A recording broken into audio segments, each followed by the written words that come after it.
Hello friends, welcome to my channel. देखो मुझे mutton curry बनई तो केमिति सेमती सिंपल से बनई आपण मन जदि भल लगे देन लाइक करेंगे, कमेंट करेंगे एंड शेयर करेंगे। देखो मो आलू ये भाजी देची तो एबे सेम कड़े रे गोटे चम्मच चीनी तो ड्राई मसला जो गुड़ा सब एबे अच्छी जोटे कि काट मसला गुजराती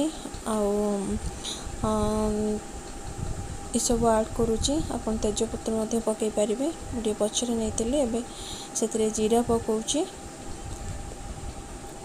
देखो जेहेतु चुली रे करुँची टिके प्रॉब्लम होची वीडियो बनवाई भलसे भी बनई पारिनी।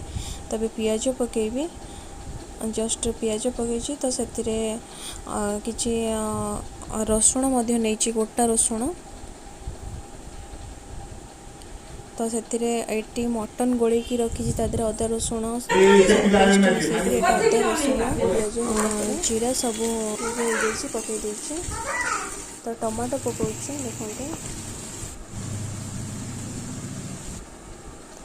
टमाटो पर एबे हल्दी पाउडर जहाँ सब पाउडर मसला सब ऐड करेंगे, लंका पाउडर, हल्दी पाउडर, धनिया पाउडर तो स्वाद अनुसार लुण सब ऐड करी।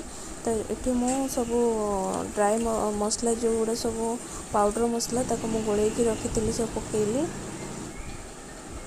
तो मसला अदा है परे मु मीट मसला नेली तो सेटा भल भाव गोलूची।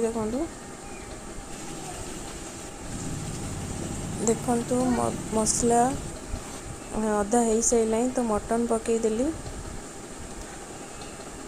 तो मटन पकईकी ताको भल भाव कषिबी।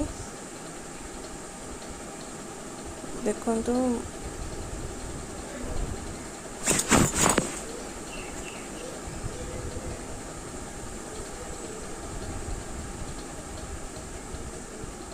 मटन आपण मानू जस्ट जणे देली एमती करेंगे ट्राए थे। देखो तरकारी टे भल देखा। Thank you.